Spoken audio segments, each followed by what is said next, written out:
First, do no harm, or you're not a doctor in any religion, because anyone can cripple a small child and deny them health care, call them a bad guy behind their backs until they do something to justify their involvement to begin with. And imagine any world leader, any statesman, anyone, any representative thereof hearing that and being like, what? News to me? Imagine the mentality to prevent someone from reporting violent crimes against children in general. I mean, the third world acts like our children belong to them because these crimes have not been reported, have not been meaningfully addressed, because the campaign fund acts like the hand of God over here, like our kids just aren't good enough for their democracy.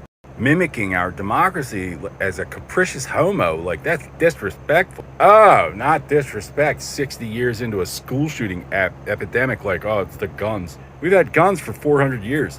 We've had a gay revolution for, 60 years. If you're just born that way, how come everybody has to try it? Mitochondrial Eve has been culling grade schoolers with the Stonewall because they're not gay. Nigeria changed their legal age of consent for marriage from 11 years old to 18 last year. So the past 60 years of population control, global population control, has just been for us. Just for us. We'll make great pets.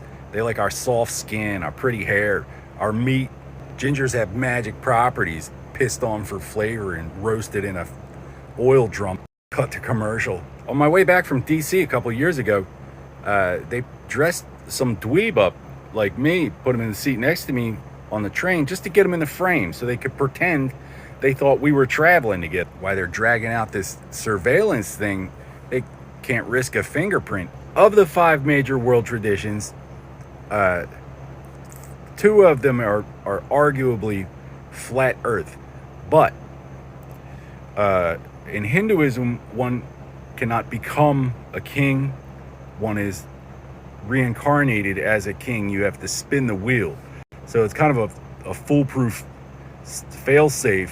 One does not become a Hindu king by raping a little boy. There's no argument that your sons came from that 6-year-old, let alone 6-year-old boy. Islam thrives on wickedness. It has no argument for missioning to a more sophisticated civilization. Wickedness. There's some kind of wickedness, some unsolved mystery over here. Sigmund Freud over here selling his own wet dreams to the third world, trying to flat earth us like it's the law, acting like some kind of tough guy. Cops are going crazy, crawling with Muslims. Yes, feel the mental health flow through you. And it's the Jews' fault? Again? No, because first do no harm, or you're not a doctor in any religion. None. Shh. There's other types of healer that are not a doctor. They do not enjoy the same 3,000 years of stoic diplomatic prestige. A real doctor knows there's no forgiveness for being too goddamn dumb to do your job.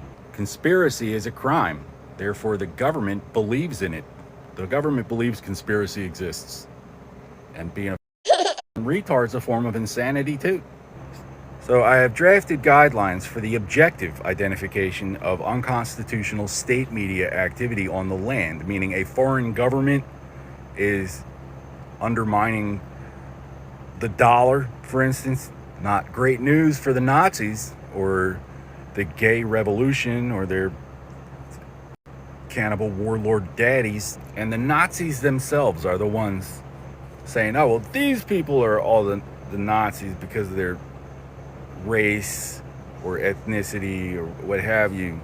Like the ones who automatically said that the Germans were the Nazis would have been the Nazis.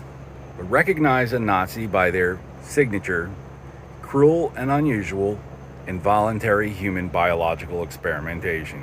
The Muslims steal from us and then pay these idiots to make it look good, or like, oh, it was okay because there's something wrong with them. They were unworthy of dominion because they don't prosecute violent crimes against children.